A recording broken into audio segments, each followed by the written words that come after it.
According to biology, science, there are two types of human sex chromosomes. There's the X and there's a Y. Males have an XY chromosome and females an XX chromosome. The difference between men and women is easy to determine. The New York Times has an article about a executive officer of the county of Nassau has said that women's sports are reserved for women, men's sports are reserved for men. It's the way it's always been. It's the way normal people have been our whole lives. The county facilities can't be used unless it's specifically for men, for women, or co-ed. There can be no men playing on women's teams. I have two daughters who are both women's sports coaches. Both of them went to college to play soccer. Both of them played soccer in college. And both of them became coaches after they got out. Right now in California, and the teams are co-ed, the practices are co-ed.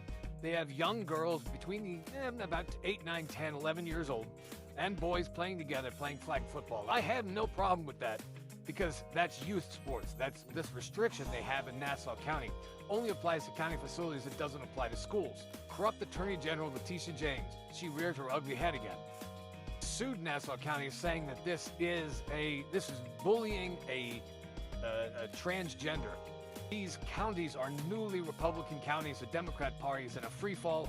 The problem is that women's sports are being attacked by Leticia JAMES. Men play at a much higher level than women do, and that can lead to injuries, and it can also dilute women's sports, where women are being pushed out to the more XY chromosome types.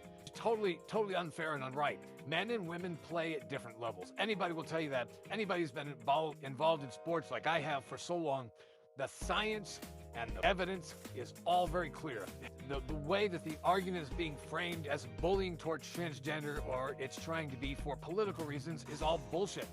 The Democrats are trying to disrupt what is normal and natural in human behavior, and they do that for political reasons. Leticia JAMES will lose ultimately. Ultimately, I think everybody in the country likes the idea of men playing men, women playing women, co-ed sports. If that's what. When I was in college, I was part of a co-ed fraternity, and I was part of a co-ed football team. I have no problem with co-ed sports. I do have a problem when men lie to take advantage of women.